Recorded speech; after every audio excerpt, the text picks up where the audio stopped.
In Tragedy, a true crime podcast, we discuss missing persons cases, violent crime, and other sensitive topics that may be difficult for some listeners. Listener discretion is advised. Our show is a place where every story matters and every voice deserves to be heard. To support this podcast, you can subscribe at www.tragedy@truecrimepodcast.com for early access to new episodes. And join our Facebook community, Tragedy, a True Crime Podcast, for updates, discussions, and ways to support the families we feature.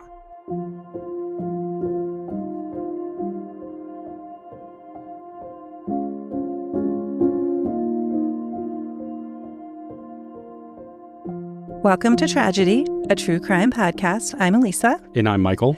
And today we are on location in Key West, Florida. That's right. Even though we are on vacation, the podcast never stops. It never sleeps. That's right. Well, we're always thinking about it, right? That's right.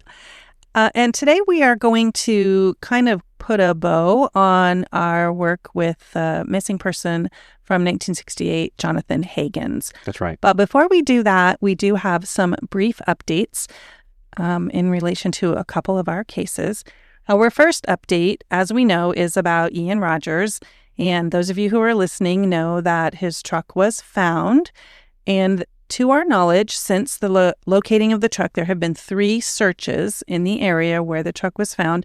All of those are on behalf of the Wakulla County Sheriff's Office. The first search seems to be really led and organized by the Wakulla County Sheriff's Office. We saw a couple of news reports on that.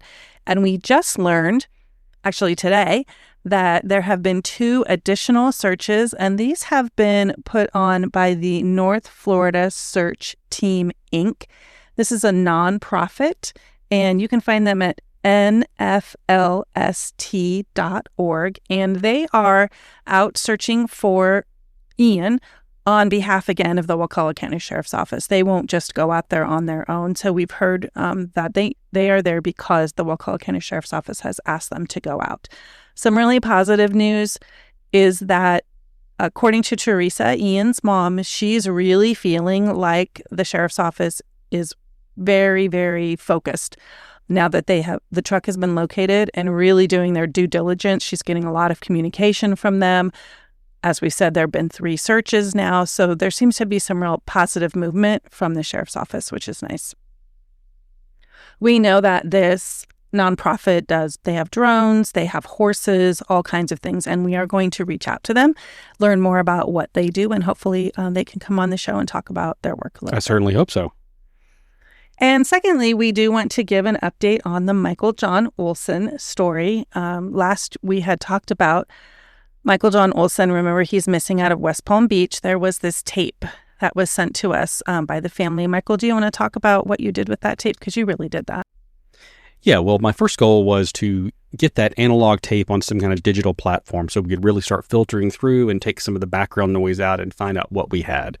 Now, there was a lot of hopes that there was going to be some kind of, case value to that tape. And what we discovered that there just really wasn't. It's a little boy talking. He's obviously playing with a recorder. Now, we didn't know if it was Michael John Olson. We weren't sure who it was, but we did filter as much as we could. We provided the family. We've now sent the tape back to them, along with the digital recordings. And the really cool part is they were able to confirm that is Michael talking. Yes, and I got a text message from his nieces, and they're just so grateful. And, of course, this is very emotional for the family, but that is his voice on that tape. And so could work on that, Michael, and making that so that it is something that they could hear and a real important keepsake for them.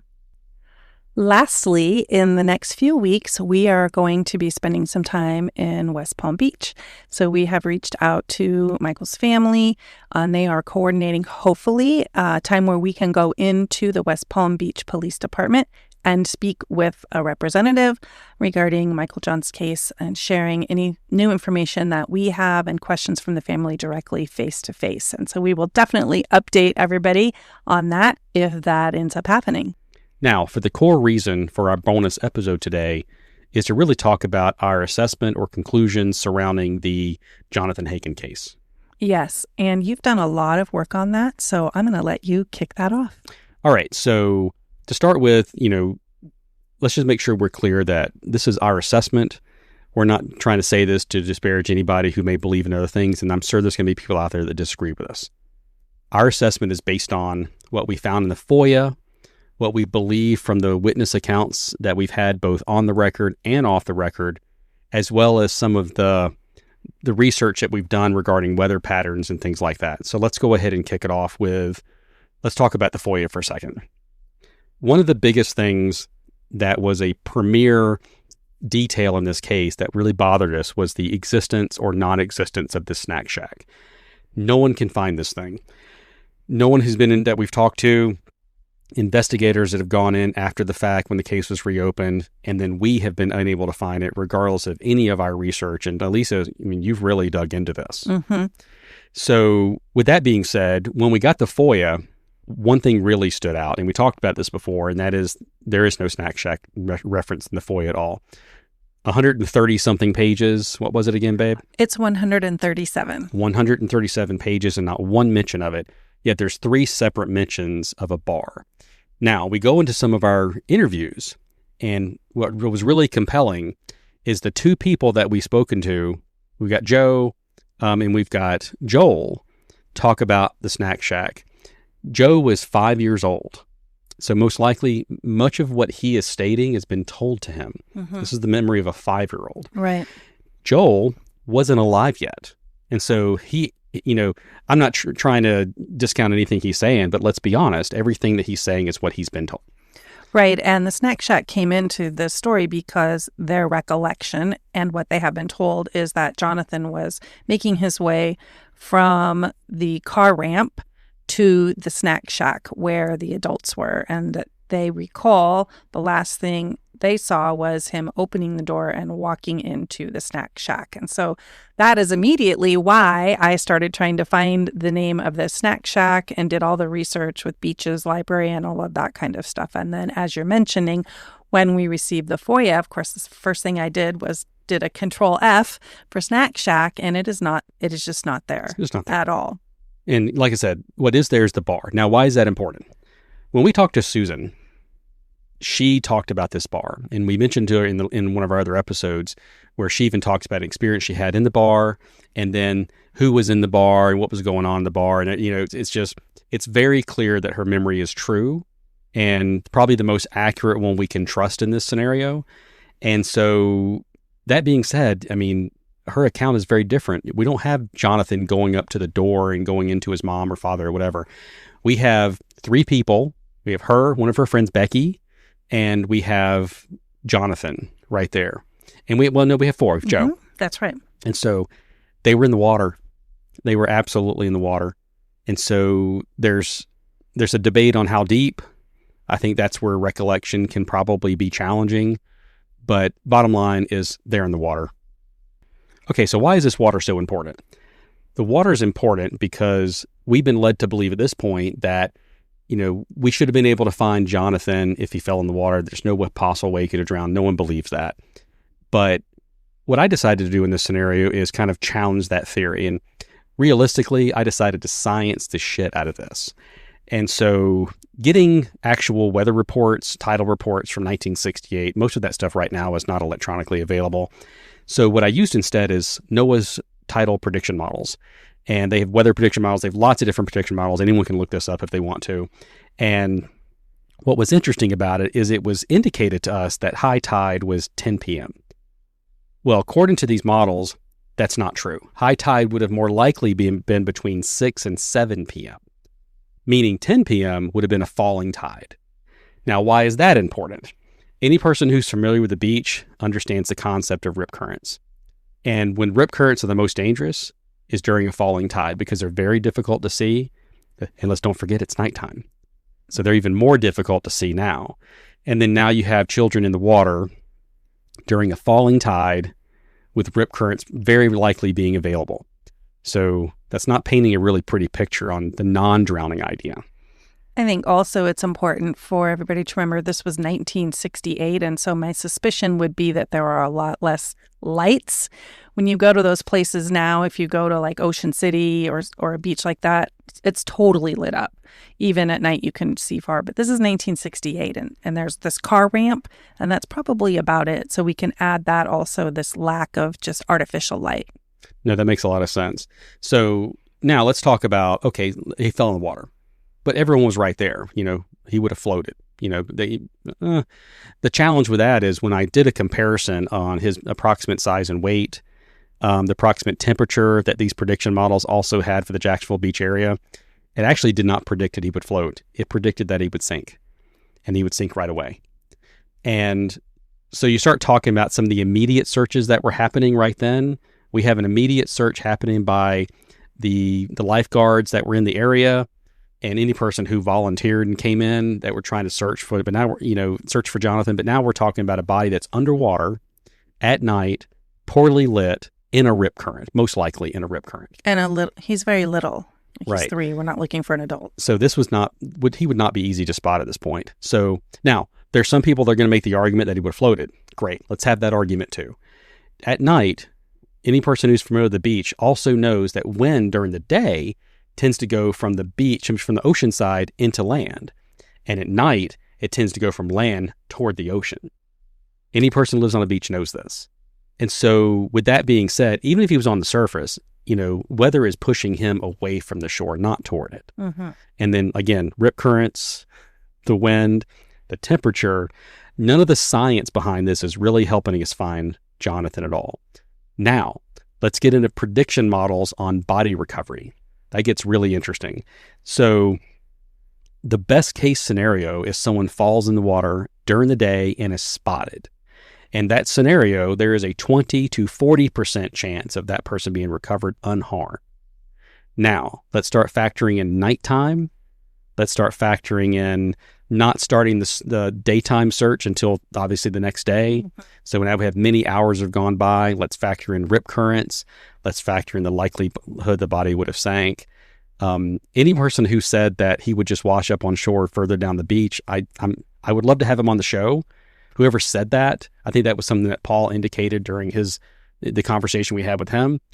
But any person who would have said that, I would love to have them on the show because I can't find anything that supports that in this scenario. And the scenario that we see is he most likely would have been miles out at sea before any kind of daytime search would have begun. So based on those factors, at this point, we believe that the original investigative team with the Jacksonville Beach Police Department was actually correct and that this was an accidental drowning. Yes, and we do see that in the FOIA that in 1995, this case was removed from the NCIC, which is the National Crime Information Center. And then again, it was reopened in 2015 on behalf of the family, which we kind of talked about briefly before. But it does look like that everything you just described aligns with the original investigation findings and the reason why this case was completely taken out of the record. Yeah, I mean, the only thing left over, and we're certainly willing to look at it, is we have the impression that there was additional documents created when the investigation was reopened. At this point, none of those documents had been provided to us. We've requested multiple times. And so what that tells us is that it's likely that those documents probably do not support anything other than what we're saying here, and that's an accidental drowning. We really wish it supported something else. We really wish we could have drawn some other conclusion. I would love to think Jonathan is out there, being raised by another family or something like that, or stolen. That was one of the theories that we talked about. Mm-hmm. But based on what we're finding, I just think that's very unlikely. Yeah, I remember when we first started learning about this case, and we were sort of picturing in our mind this snack shack, and we were like, what if he walked into the snack shack? What did he do? Walk through? Was there a door on the beach side and a door on the street side? And we were just trying to visualize what this would look like, and how would someone not see a 3-year-old just wandering around a snack shack? Did he go out the other door? And it just turns out that none of that seems to be accurate. That there is a restaurant bar that they were at after they'd been to the pizza place, and there never appears to actually be a snack shack.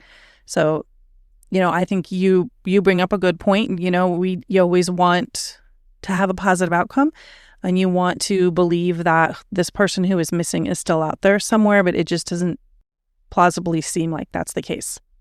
Lastly, I do want to take us back to this FOIA and this 137 pages that we received. We did note that I would say 95% of that is from 2015 moving forward when the case was reopened. And we do have a good open line of communication with Detective Warren, who is leading this case. And so we will be reaching back out and seeing if we can get those original documents from 1968 moving forward, because we know from all the people who were there that they were interviewed. And we would like to get our hands on those interviews and just go back through those and make sure that those are aligning with sort of what we're thinking. Yeah, that was one of the things, too, that really stuck out to us since you said it. And I might as well just point it out, directly. We know all these people interviewed. Not one of those interviews is in the FOIA. And that, to me, is strange and certainly something that is prohibiting us from really dialing this directly in. Thanks for joining us for this bonus episode. And we do have some really fun updates for those of you who aren't on our Facebook page. And if you're not, you need to find us, Tragedy, a true crime podcast, on Facebook. We have had an explosion in listenership. We have over 500 people in our Facebook group, and we hit another really important milestone as far as downloads. And we have had over 10,000 downloads now since we went on the Buzzsprouts platform. And we just want to thank everyone who has been listening and sharing. Spread the word. And if you were here because you're listening, you have a connection to a particular person, a particular story that we are discussing, please make sure that you're going back all the way to the beginning and listening to our other stories and supporting all of those families as we grow this community. And with that, next week, we will be returning to our new missing person, Cody Haney, out of Liberty County. And we have spoken with his mom, Michelle, and she'll be talking a little bit about Cody. I'm looking forward to it.